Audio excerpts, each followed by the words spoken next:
Hi Woolly Thistlers! I thought I'd just stop by and talk about something a little bit different with you. Those of you that are my patrons may know that for a while now I've been talking about a research project that I was hoping to get started, and this last month or so I've finally made a start on it. It's called the Fair Isle Project, and you can follow along with this on social media. The account name for Facebook and Instagram is at the Fair Isle Project. That's all words together. And I haven't got a website as such for the project, but there is a little bit of information on my own Beecroft webpage. So if you go to www.b-croft.co.uk, and along the menu on the top there's a tab that says the Fair Isle Project, and if you click on that, that will give you a little bit more sort of succinct information about what I'm hoping to achieve. It might be a little bit easier to say what I'm not going to look at in the project, and the main thing that I'm not going to be sort of trying to answer is the question, what is Fair Isle knitting? Yes, there are characteristics that set Fair Isle knitting, as in knitting that's produced in the island of Fair Isle, apart from Fair Isle knitting that is produced, say, in Shetland or elsewhere, but it's not exclusive. So just because, say, in Fair Isle, like in this jumper, none of the motifs are repeated. Now that is a characteristic trait of Fair Isle knitting that's produced in Fair Isle, whereas in Shetland you tend to find that the motifs are repeated. However, it's not exclusively so. There are pieces of knitwear that have been produced in the Isle where patterns are repeated. There are pieces of knitwear produced in Shetland where they use completely different motifs all the way through.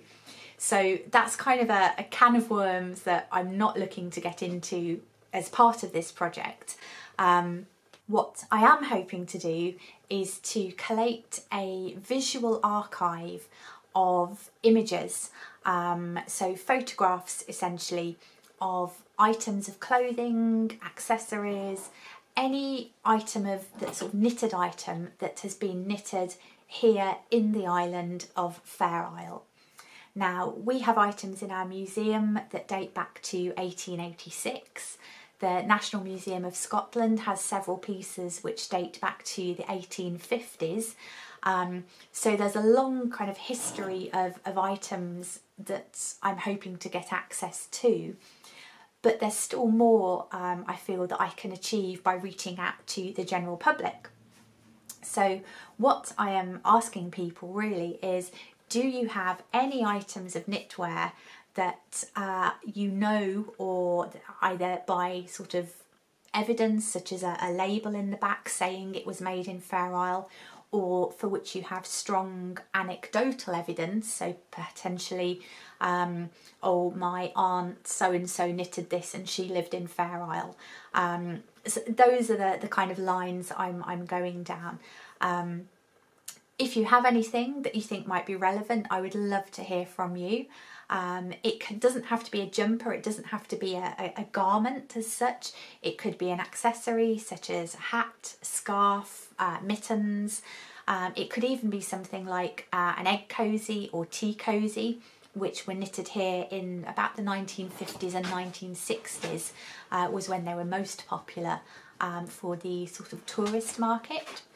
So if you have any item of knitting produced in Fair Isle, the place, that you think I would like to see, then I would love for you to email me either a description or photos if you're able to do that, and you can send those to thefairisleproject@hotmail.com. Now, I know not everyone will have pieces of knitwear. However, maybe you visited Fair Isle in the past and you have photographs of knitting, whether that's someone in the process of knitting, be it machine or hand knitting. It may be that you photographed some knitwear that was on display for sale, or perhaps even someone wearing some knitwear that had been made here in the Isle. And again, I would love to see it if you would like to email me a photo of your photo or a scan of your photo. In September this year, I'm hoping to be away off the Isle for a few weeks, and I've been in the process of contacting around about 120 museums and collections throughout the UK and further afield, although I won't get to those ones in person. Basically, all of these ones I've contacted are places that have established costume collections or dress or fashion textile collections, which may have something Fair Isle related in it. As you can imagine, a lot of the responses I'm getting are saying, really interesting project, but sorry, we don't have anything that was made in Fair Isle. However, there have been quite a few who've come back to me with really positive responses. So at the moment, I've got a short list of places that I'll be visiting in September to examine the items there, record measurements, that kind of thing, take photographs so that we can preserve these in Fair Isle for sort of years, generations to come. So as I've said, if you think you have any knitwear that originates from Fair Isle, or you have any photographs of sort of an aspect of knitting in the Isle, I would love to see them. I'm not asking people to sort of part with their treasured possessions, but even just send me a photograph of it, something like that would be great. If you have any questions, by all means feel free to email me, and if you know of any museums or collections near to you that may have or sort of have a costume collection that may have items of knitting within it, I would love for you to email me and let me know so I can contact them. And I really hope you'll enjoy following on this project as it goes along. Thank you so much. I had a visit from the real-life Easter Bunny on Easter Sunday. I was just about to move these pallets in the sheep field and lifted the bottom one up, and there was a rabbit. So I put it down and left them in peace. Sadly, the sunshine didn't last, and I think the cats had the right idea, staying indoors and cuddling up warm. I've started my vegetable seeds off. As you can see, I don't really have any fancy equipment. I use plastic tubs from things like tomatoes and grapes from the shop, and then the insides of loo rolls, the little cardboard tubes, and fill them with some sort of potting compost and the seeds, and they make little mini greenhouses. Ruffalo and I were both ready and waiting to see if we'd catch a glimpse of the solar eclipse. Sadly we didn't, but we did get a beautiful sunset instead. Like a lot of places throughout the UK, our weather forecast for April has basically been day after day after day of rain, and I think it took about 2 weeks before we finally got a forecast of some sunshine. Sylvia has gone off using the nest boxes and has made her own little nest in the straw here. So this is now where she's doing her eggs every day. We had a couple of days of low cloud and foggy conditions.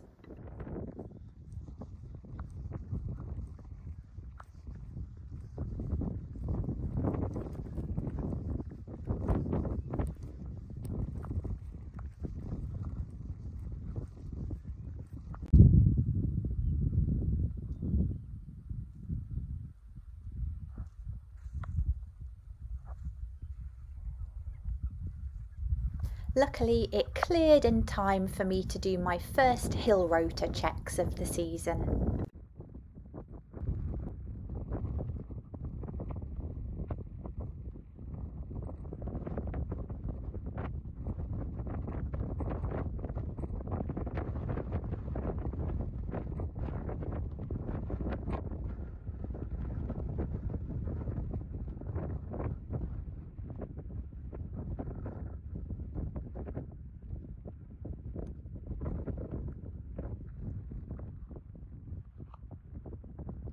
On my way home I walked past Plantation, which is a very small clump of trees that grow in a protected gully, and spotted this beautiful pussy willow.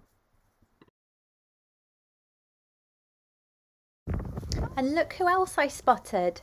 Roller Cola! For those of you who may not know, he's one of my rams, and because he was rather naughty at the end of last year and jumped in with a neighbour's sheep, he put Roller Cola up to the hill. And despite me looking for him on several occasions, I've never found him until this day.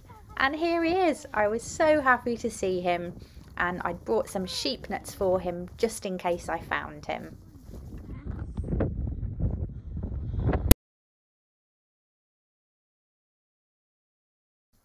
And if that wasn't enough excitement, it's been really exciting to see all of my seeds gradually starting to grow throughout the month.